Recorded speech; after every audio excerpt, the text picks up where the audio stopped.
nouvel an, chers téléspectateurs. Nous vous souhaitons une bonne et heureuse année 2020, tous nos meilleurs vœux et bienvenue dans votre émission Cercle des Arts.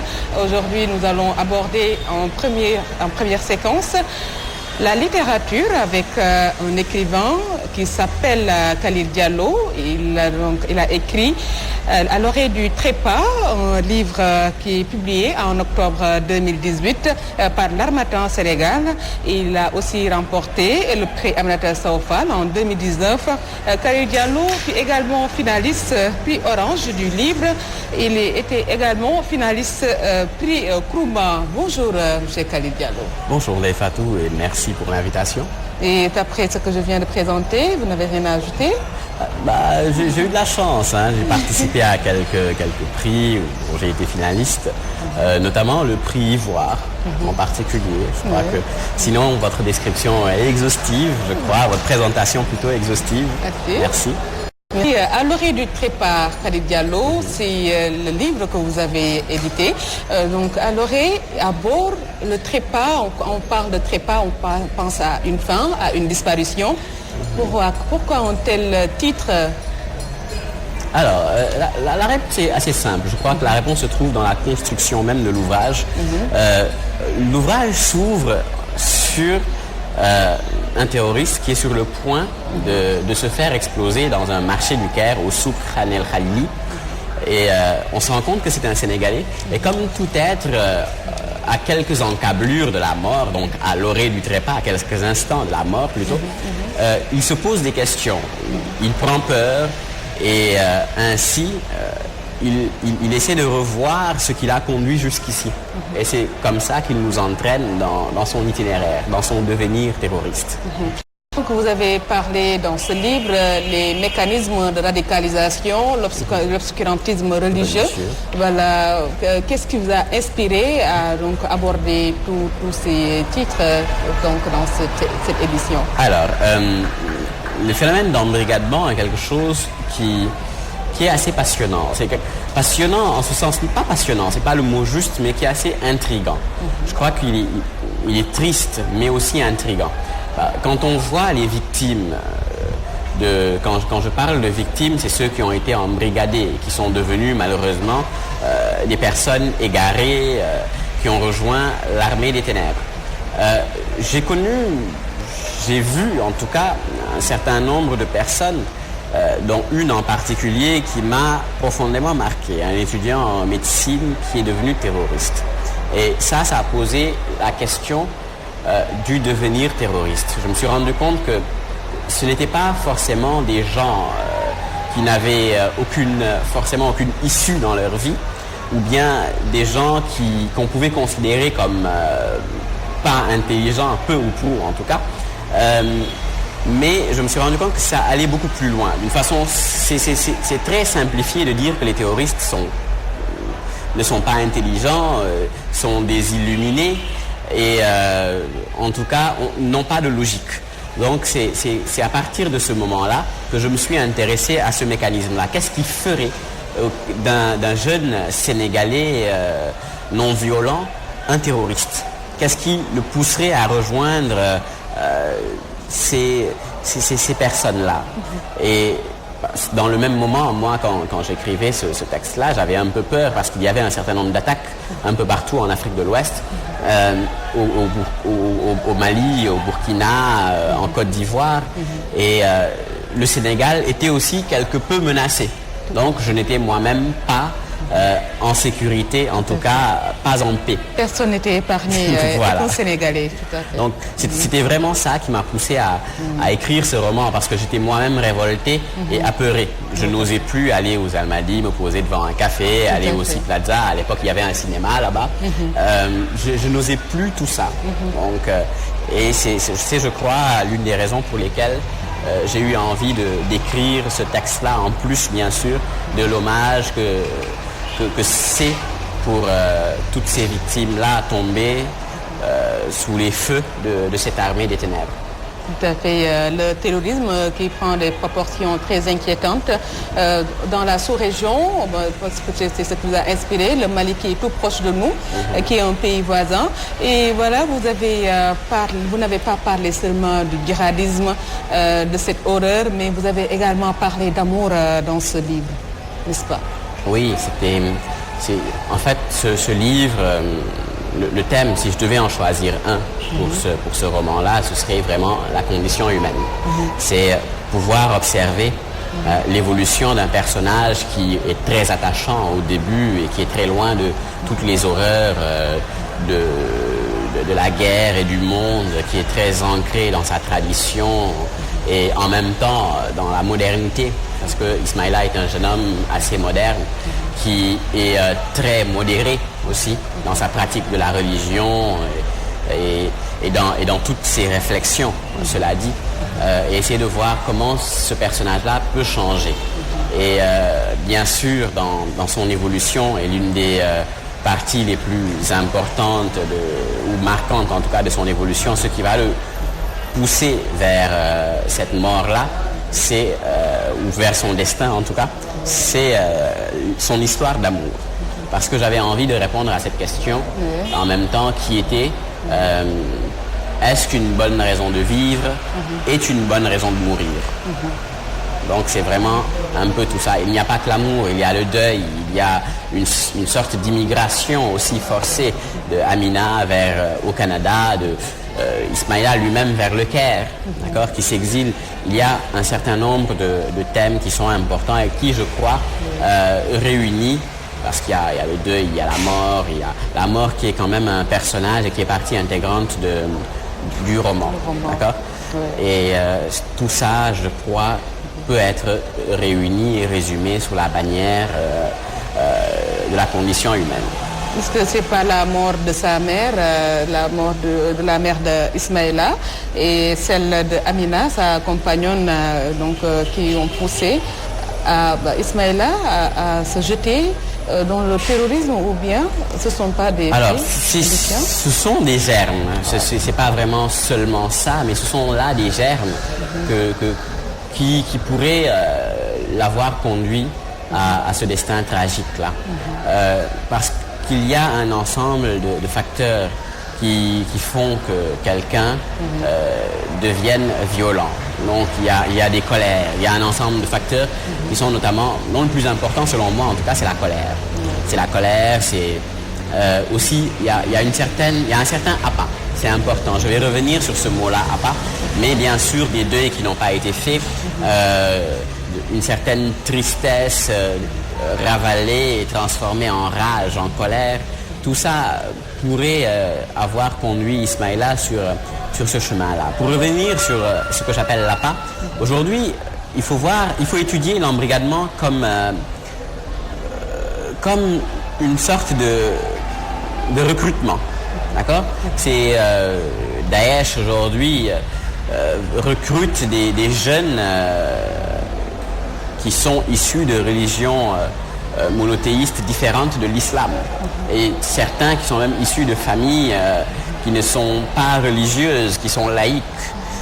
Et il est offert à ces gens-là un certain nombre de choses qui sont ce qui leur manque le plus.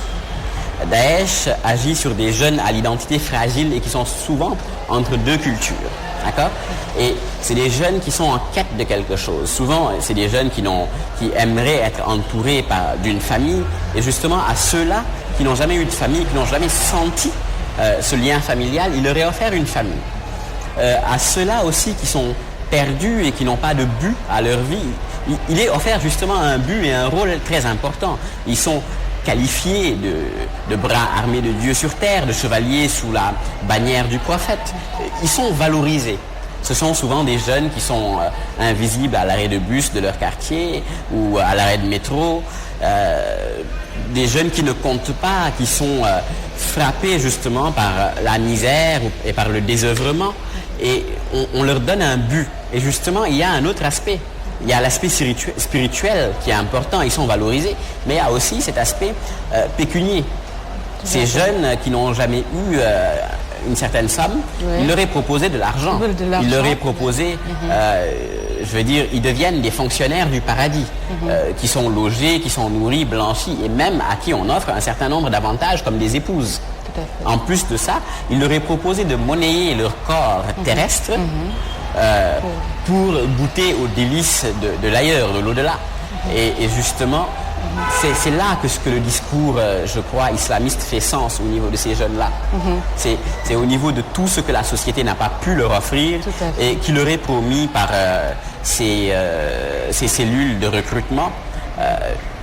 Je crois que c'est là, parce que c'est là que ça devient intéressant.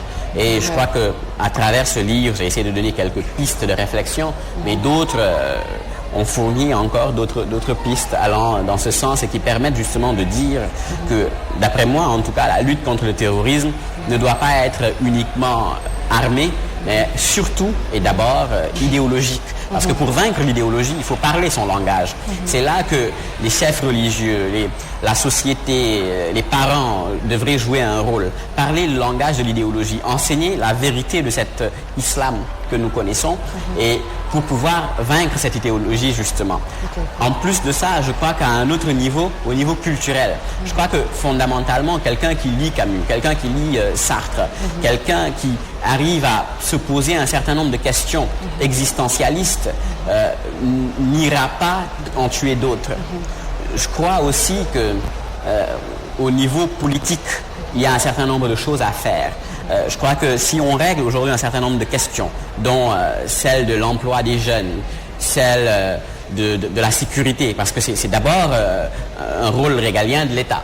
D'accord, de régler le problème de la sécurité, le problème de l'emploi des jeunes, le problème de la cherté de la vie et de la misère. Je crois qu'on pourrait réduire à 80% ce phénomène du terrorisme-là. Donc cette lutte contre le terrorisme, elle est d'abord idéologique, culturelle et politique. Autant de facteurs qui peuvent déclencher, qui peuvent découler vers cette ouverture vers le terrorisme. Et comme vous l'avez dit, certains le font pour des raisons pécuniaires, d'autres le font pour des causes idéologiques qui ne sont pas du tout conformes à l'islam, parlant toujours de cette radicalisation. Et vous avez également parlé, la paternité également a été un sujet que vous avez abordé, M. Khalid Diallo. On a vu la relation que Ismaïla avait avec son père, sa mère qui était morte après et qu'il a laissé avec son père. La relation n'était pas du tout rose avec son papa. Alors, il faut oser dire qu'au Sénégal, nous sommes dans une société patriarcale et très traditionnelle. D'accord ? Il y a un certain, aujourd'hui, une certaine déférence, en tout cas, qui est dévolue aux parents et qui place ces derniers sur un certain piédestal. Et c'est là tout ce que je souhaitais montrer à travers la relation entre Ismaïla et son fils et son père. Justement, la relation entre Ismaïla et son père, elle n'est pas mauvaise. Elle l'a été à un seul moment. Sinon, il y avait même une certaine proximité entre les deux quand le père enseignait à son fils l'islam, le Coran. Bien sûr, la société patriarcale et la situation du père, sa situation dans la société, sa position dans la société, lui oblige, en tout cas, une force. Il est lui-même victime de quelque chose. C'est une violence. Le père est victime de cette violence qu'il inflige à son fils. Parce que, quoi qu'on dise, un père aime son fils. Mais la société est telle que le père doit être sévère. Il doit avoir une certaine distance. Et cette distance-là même fait mal au père, parce que c'est ce qu'on retrouve dans la lettre au père, dans la lettre au fils, à la fin de ce livre-là. Et c'est ça que j'ai voulu montrer un peu, quelque part, que ce qu'on croit être des gens violents, ceux qui oppriment sont eux-mêmes opprimés par quelque chose de plus grand qu'eux, et c'est quelque chose qui est la société. Après ça, vous avez également parlé de l'importance de la femme, le rôle de la femme en tant que telle dans cet ouvrage aussi.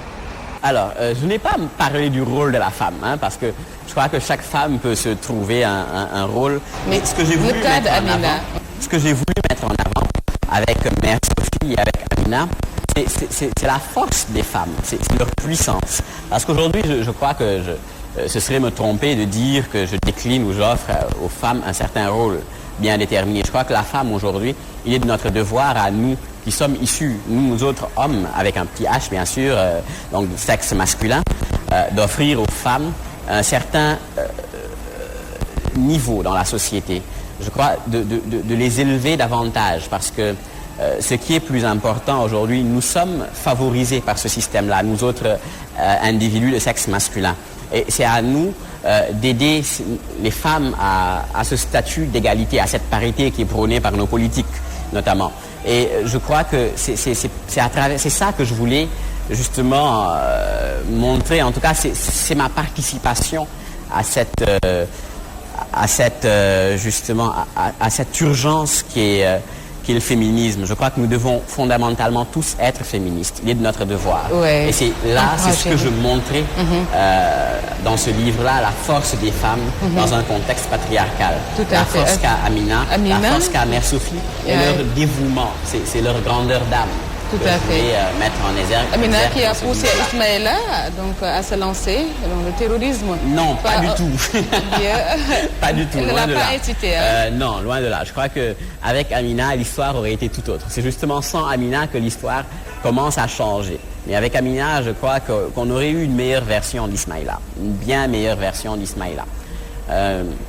Amina, c'est plutôt celle qui souffre beaucoup et qui pardonne davantage. Amina, c'est celle qui aide les gens à savoir à ne pas s'apitoyer sur leur propre sort. C'est elle qui pousse les gens à aller de l'avant. Et Mère Sophie, c'est cette femme qui porte tout le monde, qui fait marcher tout le monde en quelque sorte. Elle porte tout le monde littéralement sur ses épaules et pour les aider à avancer. Et là, c'est quelque chose, parce qu'il faut dire que dans nos sociétés au Sénégal, on entend souvent dire que on entend dire en tout cas que c'est le sexe faible. Mais c'est au contraire, dans nos sociétés, quand on va dans le Sénégal de l'intérieur, ce sont les femmes qui cultivent la terre. Ce sont les femmes qui travaillent. En plus de cultiver la terre, elles ont un troupeau à leur charge, elles font les tâches domestiques. Et après, elles viennent servir les hommes le repas. Et ces hommes-là, qui sont sous l'arbre à palabres toute la journée, et à boire, voilà. En tout cas, les femmes jouent un rôle très important dans la société, comme vous l'avez eu à le décrypter dans ce livre également. Et vous avez également parlé de la mort, des choses pathétiques, mais comme des choses heureuses. Vous avez associé le positif comme le négatif. Voilà, un rôle manichéen, on peut dire, dans le livre. Alors, je crois que je n'irai pas jusque-là. À mon avis.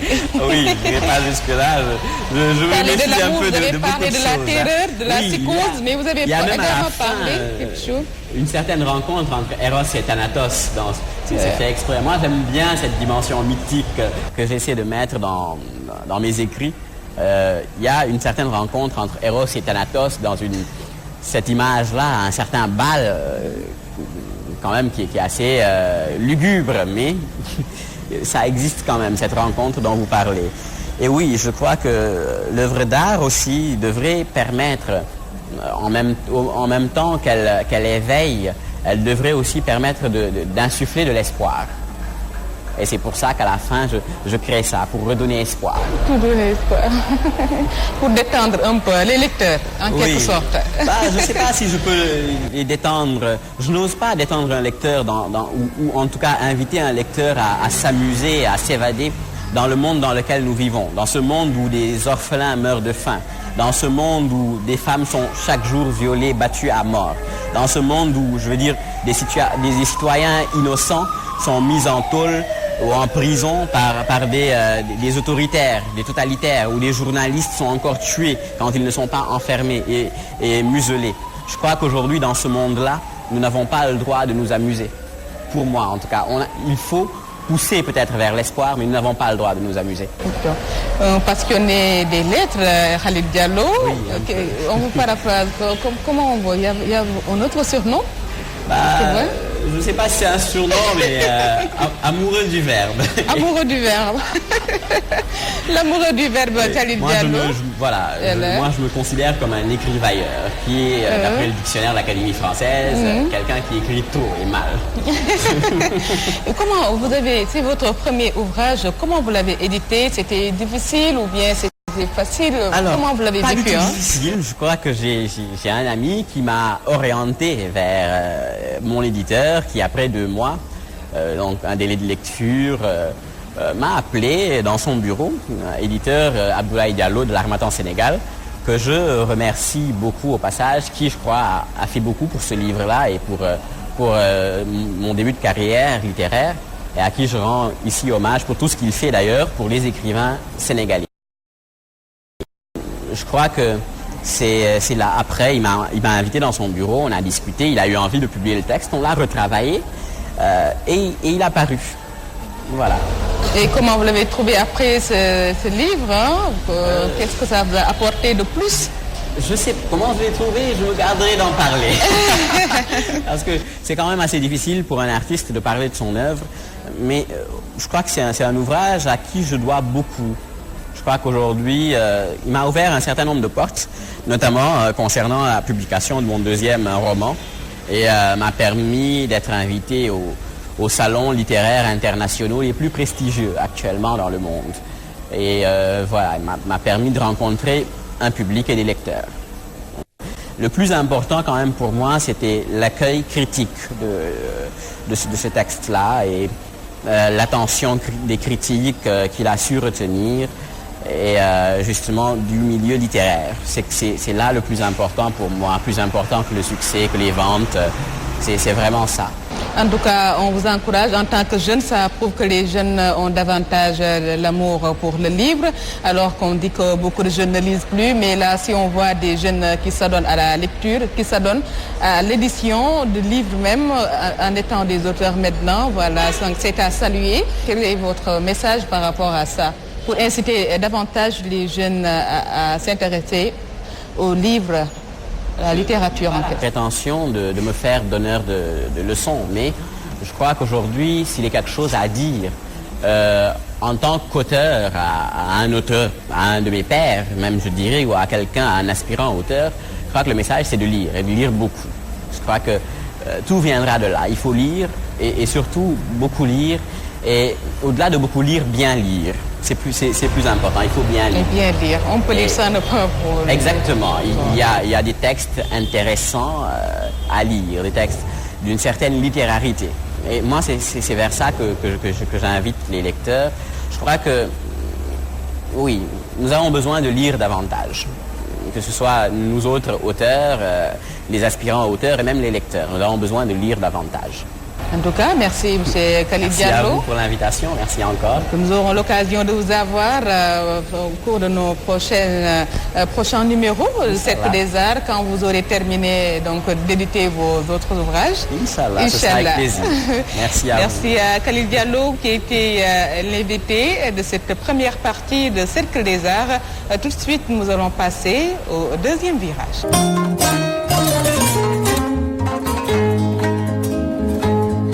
Et nous allons maintenant aborder de la poésie dans le Cercle des Arts avec notre invité. Il s'agit de Serigne Abdou Aziz Kende Dabar.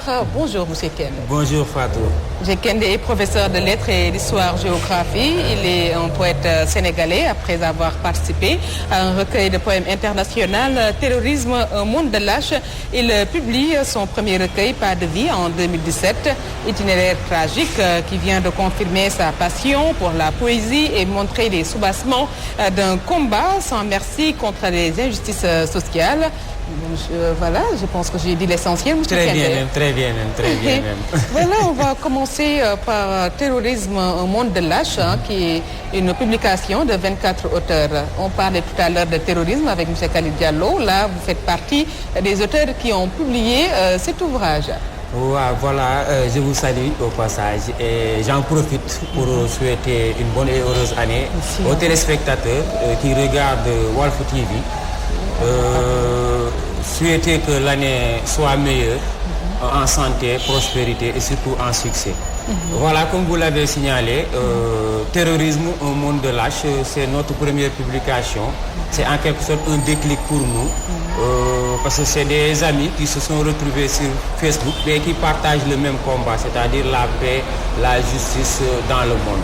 Alors quand les questions du terrorisme sont apparues, alors on s'est dit pourquoi pas nous, pourquoi pas on ne se lève pas pour pouvoir simplement parler aux gens, les inviter à beaucoup plus d'humanisme, beaucoup plus de pacifisme pour que le monde puisse aller de l'avant. C'est dans ce siège qu'on s'est réunis. Alors le livre est sorti à une date historique, c'est-à-dire au moment où on commémorait les attentats de World Trade Center. Donc ça nous a permis de se retrouver en France et voilà, on a lancé le livre.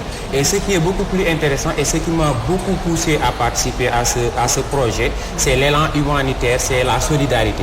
Parce que moi, dans tout ce que je fais, je mets en première place la solidarité. Et comme les recettes devaient être allouées à l'Association française des victimes du terrorisme, alors j'ai accepté d'y participer et d'apporter ma touche. Mais c'est un livre vraiment qui a fait le tour du monde, qui a obtenu plusieurs honneurs. Et en tant que Sénégalais, en tant que jeune, vraiment je suis satisfait. Voilà, c'est les raisons qui nous ont poussés à faire cette première production. Qu'est-ce que vous avez argumenté dans cette partie? Bon, argumentation, mais ici il s'agissait simplement de donner un message de paix, parce que comme l'a dit tout à l'heure Khalil, que je salue tout à l'heure avec la pertinence de son livre, le terrorisme c'est une question diverse. Il y a beaucoup de raisons à l'intérieur. Alors en tant qu'auteur, donc si on a les moyens de pouvoir parler et que les gens qui nous lisent puissent en tirer des enseignements, des leçons, alors ça va aider à mettre sur pied un monde de paix qui est un gage d'un développement durable. Voilà. Et voilà, après le terrorisme au monde de lâche, Pas de vie aussi, c'est un ouvrage, hein? Oui, Pas de vie, c'est ma première production individuelle. Avec l'expérience que j'ai eue, alors je suis retourné, mais Pas de vie un peu, si vous me le permettez, je peux revenir un peu sur l'historique. Tout à l'heure, je l'ai brossé. Moi, quand je me dis qu'à chaque fois, j'ai un devoir, en quelque sorte, à la société. Et c'est la raison pour laquelle je me suis dit que je m'érige en tant qu'esclave de la société. Je vais servir mon peuple. C'est la raison pour laquelle, avant même de lancer cette production, on avait, avec des amis, créé une association appelée Cercle autour de la solidarité. Donc ça nous a permis de se rapprocher de la population, de notre quartier d'abord, voir quels sont les problèmes qui font que les enfants ne vont plus à l'école ou bien certains enfants échouent. Alors on a essayé de voir le problème et ça nous a permis de regrouper ces enfants, lancer l'association, en plus de les aider, de les appuyer à travers des actions humanitaires. Et à ce niveau-là, que l'idée m'est venue, parce que mes amis avaient un problème de fond. Alors ils m'ont dit, Abdoul Aziz, comme tu évolues dans le même domaine et tu es même notre président, donc il faut essayer de nous proposer quelque chose. Alors j'ai proposé le recueil qu'on a vendu et toutes les recettes nous ont permis simplement de lancer les programmes de solidarité. On est intervenu dans les bourses sociales, dans les dons de fourniture et pas mal de domaines donc, qui simplement nous permettent de participer activement au développement de la communauté. Voilà. En quelque sorte, pas de vie, s'il n'y a pas de vie, il n'y a pas donc de quelque chose de bien, quelque chose de bonheur, hein? Il n'y en a pas si vous parlez pas de vie. Si on peut parler ainsi, mais pas de vie, il y a beaucoup de questions qui ont été soulevées après sa publication. Mais quand même, pas de vie d'abord, parce que quelqu'un qui vit, ou bien qui aspire à vivre, il faut qu'il pose des pas, les premiers pas dans la vie. En quelque sorte, j'ai fait de telle sorte qu'il y ait deux parties. Dans la première partie, j'ai essayé de voir autour de moi, dans notre ville, dans notre milieu, des personnalités qui peuvent servir de modèle. Alors j'ai repris leur parcours en essayant de montrer qu'est-ce qu'ils représentent, comment ils ont fait pour réussir, pour dire aux enfants, voilà, si vous voulez réussir dans la vie, il faut poser ces mêmes pas. Pas de vie aussi, comme vous l'avez dit, c'est la négation, absence de vie. Et là, c'est pour reprendre un peu la parole à ceux qui n'ont pas les moyens de s'exprimer, parler à leur place. Donc, ceux qui vivent de problèmes, ceux qui sont marginalisés, ceux qui traversent des moments difficiles. Alors, je me suis permis de prendre leur place, de parler à leur nom, pour pouvoir simplement inviter tout le monde à avoir la même vision, c'est-à-dire la vision solidaire, s'entraider un peu pour pouvoir simplement arriver à un niveau selon lequel chaque personne puisse se sentir utile dans la société. En tout cas, très intéressant. C'est vrai parce qu'il y a des personnes qui vivent dans la détresse, des personnes qui vivent dans des conditions délétères qui méritent qui méritent une vie plus bonne et plus décente. Vous en avez parlé, dont pas de vie. Et puis, itinéraire tragique, c'est le dernier recueil. Oui, c'est ma dernière publication qui est sortie ce mois même. Itinéraire tragique. Et là, vraiment, bon, c'est ma première sortie. Et je m'en réjouis et vraiment, je vous félicite. Et ce n'est pas pour rien que ma première sortie se passe sur Walf TV. Parce que ce qui m'a impressionné un peu quand je suis venu dans vos locaux, c'est l'emplacement. C'est l'emplacement. Ça veut dire que vous êtes ouvert à la population. Vous vivez avec la population toutes leurs difficultés et vous êtes là pour les aider. Et comme vous l'avez dit, c'est la voix des sans-voix. Et itinéraire tragique, c'est simplement à ce niveau-là qu'il est arrivé. Voilà. Moi, je me dis que l'auteur, c'est simplement un mandataire. C'est quelqu'un qui sait tendre l'oreille à la société. C'est quelqu'un qui simplement essaie de voir qu'est-ce qui ne marche pas, qu'est-ce qui bloque certaines choses pour pouvoir jouer le rôle d'alerte. Itinéraire tragique, je me dis qu'en tant qu'humain, on ne doit pas rester les bras croisés, laisser nos jeunes sombrer. Pourquoi? Parce qu'ils veulent réussir coûte que coûte et ils veulent partir en Europe. Et de quelle manière? C'est-à-dire braver les dangers.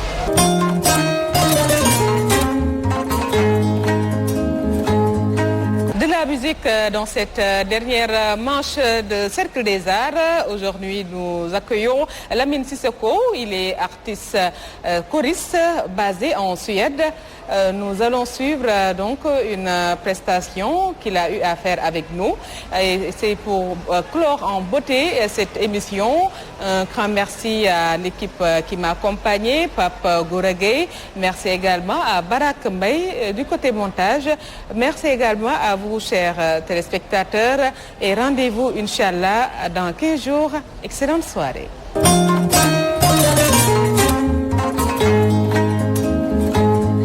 Bonjour Lamine. Bonjour Fatou, bonjour. Votre dernier album s'intitule Sunu Jazz. Et voilà pourquoi Sunu Jazz, pourquoi vous avez choisi ce titre?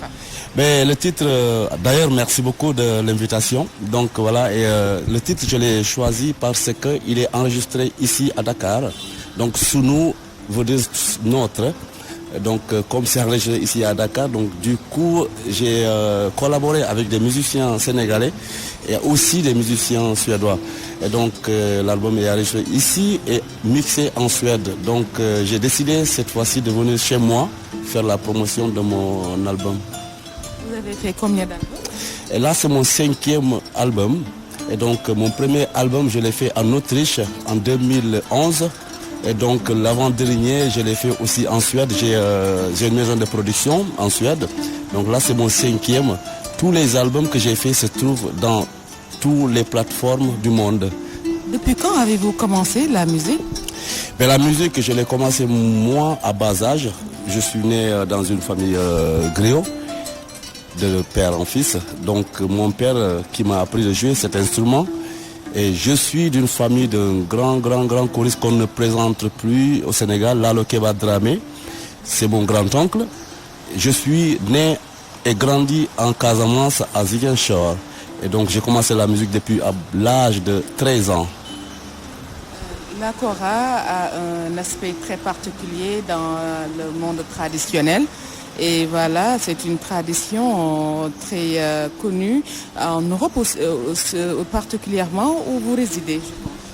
Oui, la kora a vraiment gagné sa place en Europe, surtout dans l'Europe du Nord en fait. Moi j'habite en Suède La Suède, c'est la Scandinavie et donc c'est quand même fait partie de l'un des pays les plus influents ou même je dis curieux, traditionnellement parlant.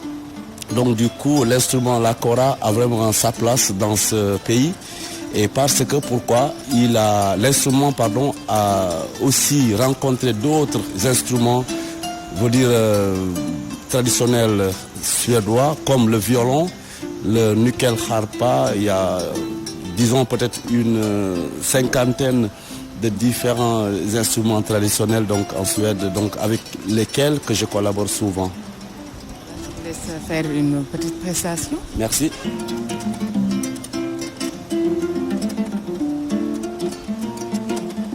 Lumba mumina wa gankumba, lumba te baila ye. Anata lumina, mena lejina, mena. Nilu nata lumiwo, mbenfa lejina de wa. Dunia mutili sabaleti, kunun tambe bi kolom sama, mansombe munkela jomolongo. Inula jaliala kumandibela yo fatu inale sonda kandaulo isalam aleka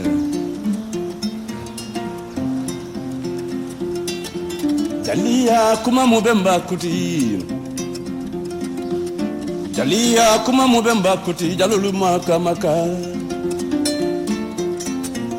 surakata bulusidu Surakata bulu Jafara, Surakata bulu Maliki, Kalulu Bemba.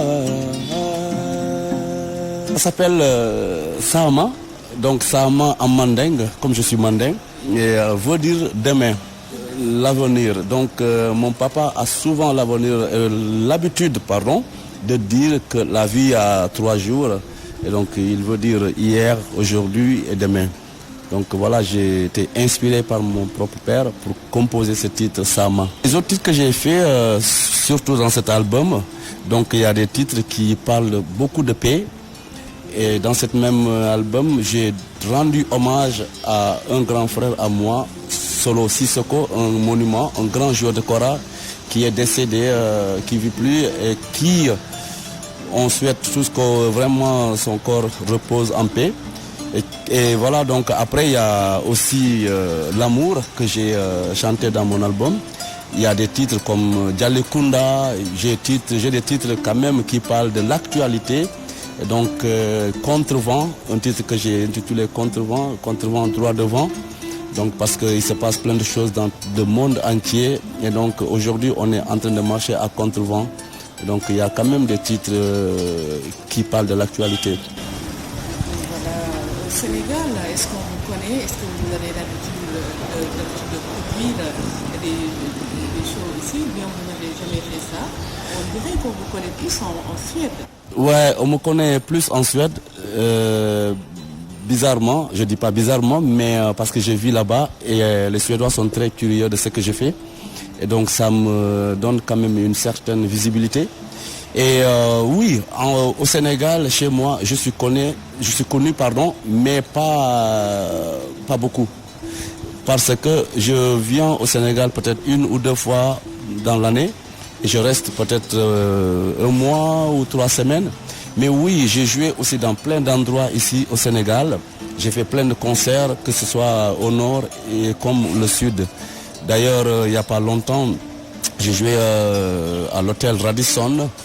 Et j'ai joué à l'endroit, je ne peux pas tout citer, mais j'ai joué aussi à l'Institut français, ici à Dakar. J'ai quand même un certain public qui écoute ma musique et qui aime ma musique. Comment les Occidentaux perçoivent la kora, cet outil traditionnel? Merci, c'est une bonne question. C'est quand même avec grand intérêt que les Occidentaux reçoivent la kora. Pas seulement la kora, mais d'autres instrumentaux. Tu vois. Donc, je veux dire, les Occidentaux, surtout l'Europe du Nord, je suis en Suède, mais je fais la Norvège, Danemark, la Finlande. Je voyage beaucoup dans le monde, dans l'Europe, je veux dire. Et oui, les Européens se posent toujours ces questions. C'est quoi cet instrument? Ça les rend vraiment curieux et ils posent plein de questions parce qu'ils l'ont jamais vu. Et donc, du coup, ils font le réseau. Ça veut dire qu'ils le collent absolument à un instrument qui est connu mondialement, qui est la harpe, avec plein de cordes. Et oui, évidemment, comme c'est la même famille, cet instrument de cordes, donc la kora les intéresse énormément. Et ben voilà, c'est intéressant pour nous les Africains, c'est une fierté aussi pour moi en tant que Sénégalais. Et parce que je suis quand même en train de véhiculer notre musique sénégalaise en Europe. Cet instrument est déjà artistique. Comment on l'a conçu? C'est un sculpteur qui l'a fait ou c'est un menuisier qui a d'ailleurs fait cet instrument? Oui, c'est vrai que ce n'est pas les menuisiers qui font la kora. Dommage, mais si c'était les menuisiers, j'allais faire plusieurs koras. Mais j'ai un luthier, un ami proche à moi, un Français, qui l'a fait. J'en ai un Français, oui. Un Français, oui. Je vais t'expliquer pourquoi. Parce que lui, il a vraiment étudié la sonorité. Et il a fait plein de pays en Afrique. Il est quand même quelqu'un qui joue aussi la kora, donc que je connais bien d'ailleurs. Et voilà, donc c'est quand même pourquoi cet instrument il a fait pas comme ça, parce que c'est plutôt moderne. C'est moderne. Des boutons. Voilà, des clés et donc voilà, des clés de guitare. Donc du coup, ça facilite les accords.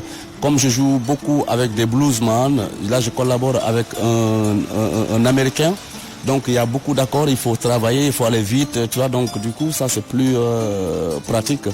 Et on adore toujours notre kora traditionnel parce que c'est la kora qui nous a donné cette possibilité de jouer. Mais comme le monde bouge et le monde avance, donc les instruments avancent avec. Qu'est-ce que vous allez nous proposer? De la musique ou de paroles? De la kora, ouais. Et je peux vous proposer une chanson instrumentale que j'ai fait qui s'appelle Folon. Folon veut dire le passé.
Voilà, vous n'avez pas chanté, il y a seulement la musique qui est allée. Seulement la musique, parce que j'aime bien faire des titres qui sont juste instrumentaux. J'ai fait beaucoup d'instrumentaux, donc d'instrumental. Et donc voilà, je chante évidemment, je chante en mandin. Des fois, il m'arrive aussi de chanter en wolof. Mais je fais aussi plein de mélodies qui sont calmes et sans chanson. J'adore ça.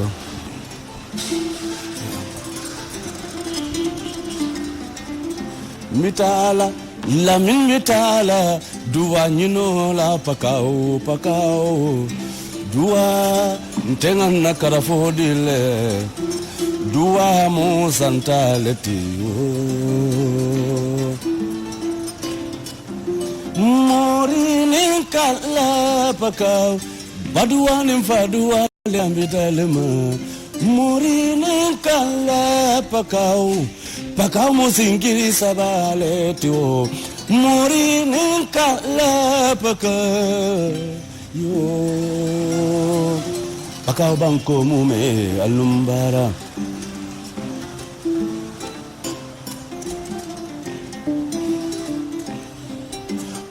Badua ne fadua balife. Karamodo ate boinula mume Morini kala.